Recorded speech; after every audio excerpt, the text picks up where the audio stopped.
My 6 sisters and I flowed from Eden to fill the earth and multiply it, filling the oceans and rivers and skies with water, carving our way through the mountains and the bedrock. We send rain, fog, snow and ice to quench the thirst of man, but it is never quenched. Instead, man will drain us, frack us, melt us and damn us. The storm rages and sends to us men as tribute, unable to ignore the endless amount of bodies sinking to my depth. I cast my view to the ripples of their splashes, which are in turn overtaken by my waves and swells. As these men passed through me, the celestial light fades, overtaken by the crushing, dark oblivion. They always look up, longing for the above world of light, moving gracefully, kicking and letting out muffled screams as I enter their lungs, each one I placed in their own subterranean watery grave. Bubbles kiss their cheeks while I use gentle currents to usher their eyelids close. Above, the storm's commotions upon my surfaces pull my view away. A crude black galleon with crude black sails, flying the crude black flag, its token white skull personifying death. The ship was webbed with ropes and rigging, its trimasts like spindles fingered sharply through the sky. The hurricane winds were strong, pushing my waves to crash upon the galleon's many decks. The tattered broken sails caught none of such winds, merely soaked the storm's precipitation. This allowed a source by which I could inspect this unworthy vessel closer. That's when I saw him, one of my many sons. Be there lower lights, Mr. Roberts? Nah, sir. The coast, if there be one, be asleep. Take in all canvases. Heave to. Jump through powder brains. The precipitation dripped from the saturated sails. I found myself among the many strands of a plaited beard and fibres of clothing. He was tall and broad, his voice raised through the storm like a wave. He gripped tightly, with black broken nails around the helm, mirroring his fixated view over the many waters to the horizon to which he was navigating. Lightning flashed, illuminating the colour of a white sabre scar over his right cheek. Land home! Roland's away! 2 clicks up the starboard bow, sir! Take in all sail. Batten down your hatches and hold on to your pirate pantaloons, matey. The bow cut harshly through my waves. It was pointed towards a shore of white cliffs and pebbled beaches. The predatory eyes of bow chaser cannons peered maliciously over my broken waves towards that shoreline. Let fall anchor! Scramble, you yellow-bellied dogs! Mr. Roberts, lower the jolly boat! I sent special gliding waves helping the weary battered boat onto the shore. There was no need for more to take the plunge. Well, Captain? Aye, this be a handy cove. This captain pulled a crude black bottle from under his long coat, bit and spat the cork. I shifted my view to be in the bottle. The concoction was of water and rum, very strong. He threw his head back and drained the rest. As I passed over his teeth and gums, I felt the feeling of that man. Adventure and black deed ran through his blood. There was an essence of secrecy about him as well. Contrasting his impressive anger, bloodlust and devilish violence, there was concealed within his depth, as one conceals a blade, an almighty terror, an unusual byproduct of a life of rum and wenches, a terror of some elemental force or a being hunting him, and the desperate, exhausting desire to get somewhere before it became too late. Rum's gone. Well, Captain, How far back be that other ship that's following us? be spotted a few clicks off stern. By thunder, that be a natural seamanship, Captain. For a cook driving his crew to follow us through that there hurricane. Cook, says you. Belay that! That there cook be a damn quartermaster, best beloved in all the Spanish main. He'll be on us before too long. We gotta cast off before the morning tide. He'll drive his mates like the devil hisself, and eat our livers for breakfast. Be ship-shape and Bristol fashion, ready to make waves at 3 bells at a mid-watch. I'm going for a drink, and I'll be taking me sea chest. Aye, aye, sir. The slobbering first mate's speech slush around as he forms his words. The moisture as he spoke sprayed onto the captain's face. I shifted my view to fall into the pores of his skin as his big red parrot nibbled his ear. Nestled in the inlets of the captain's cheeks, he took me up the beach with him. Distant rumbles of thunder as the dying storm calmed over the horizon behind us.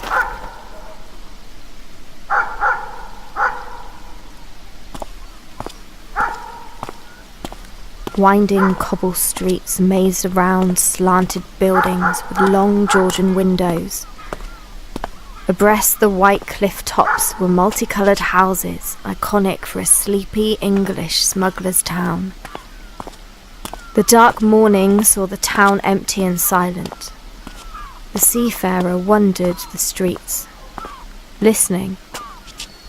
On occasion would walk up to a doorway, press his pierced ear against it, listen, shake his head, then slither silently down the cobbles until he came to a familiar sight to any man before the mast who has been long absent from the comforts of land, the form of which came with slatted grey roof on top of white walls, where a tavern sign swung in the night breeze. The Black Banner Bearer. Ship-shape name for a drunkard's den such as this. A true grog shop, to be sure.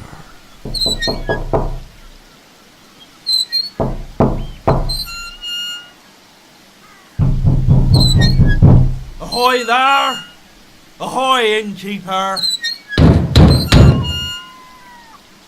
Open this door, you lubbery swab, or be done with you! With the couple of breaths he drew to calm his boiling anger at the silence from the other side of the door. As the last small droplets of saliva dried on the captain's face and pushed my view away to the nervous anxiety sweat squeezed through the folds of his neck. We service no thieves, sir. No falkers, nor rogues, nor Turks, nor tinkers. I be none of these, matey. This be a very handy cove. Art thou a leader of a Moorish rabble who come knocketh at my humble door? You can call me Captain for I find myself fortunate enough to be captain of a crew of pirates. Yea, thy wandering clan, thy Bedouin tribe. Was it these that sent thou to me? What would they have me do with thee? What sayest thou? Me being pirate, you being tavern operator facto, I be having an anchoring for some rum. That there testifies to my location. Beware, sculling loafer. Democracies of distant lands dictate not us. I shall call for the press. I sendeth my only son. Let thy speed carry you swiftly, son of mine. Yes, father of mine. Spare me. Belay that, for I be nothing but an humble pirate. No need for dramaticals with that there musket.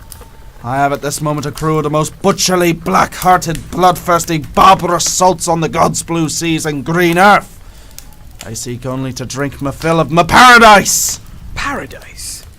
Flea-bitten tramp. Fall down and worship me, gypsy king, and I shall give thee the world to roam. I be afraid that your wits have floated adrift, matey. Rum, and I'll be You are a gone. nine-tailed gypsy scourge, a swarm of refugees, a migrant wave, and when the press come, they shall treat you like such. Paradise. You enter my demi-Eden, absent legalities, and talk of paradise with your hand still on your cutlass. Talk you your paradise at Cutlass Point? What is paradise? What is paradise? Ha! Well, white shores, matey.